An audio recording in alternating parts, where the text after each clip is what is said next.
and they are not focused on building a brand around their book or an ecosystem around their offers.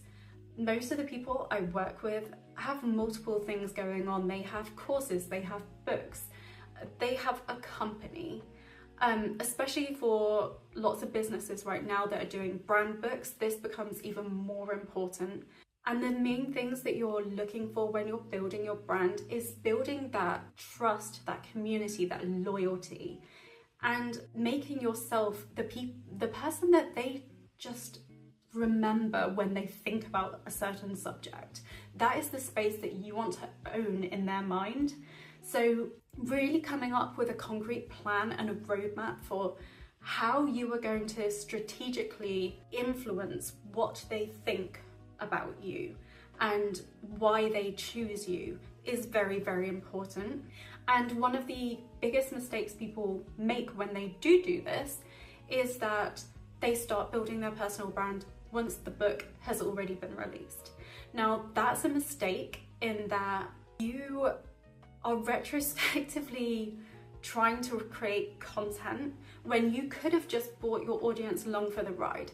People are so interested in books and authors, and especially if you're actually being traditionally published and you can show a little bit more of the actual making process and working with designers on book covers.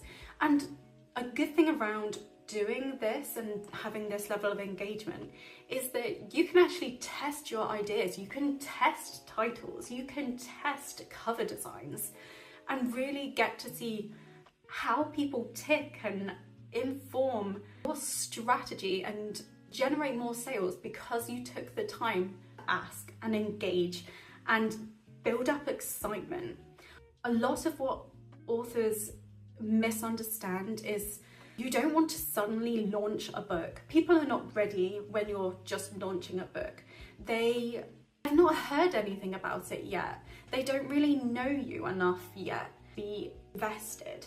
Whereas if you've been continuously bringing them along for the ride, informing them of what you're doing, how excited you are, they already know what's coming. They already feel like they're involved because they've helped you choose the cover, they've helped you choose your title, they've helped with chapter ideas.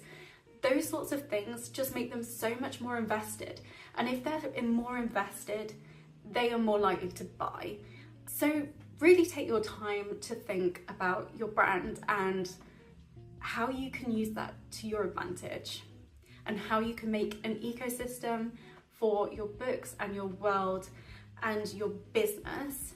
Because I think for most of you, the key aspect you might be missing is that this is a business. It's not necessarily just a book that you are doing alone in isolation. And if that is the case, maybe you need to think a little bit more strategically about how you go about marketing yourself.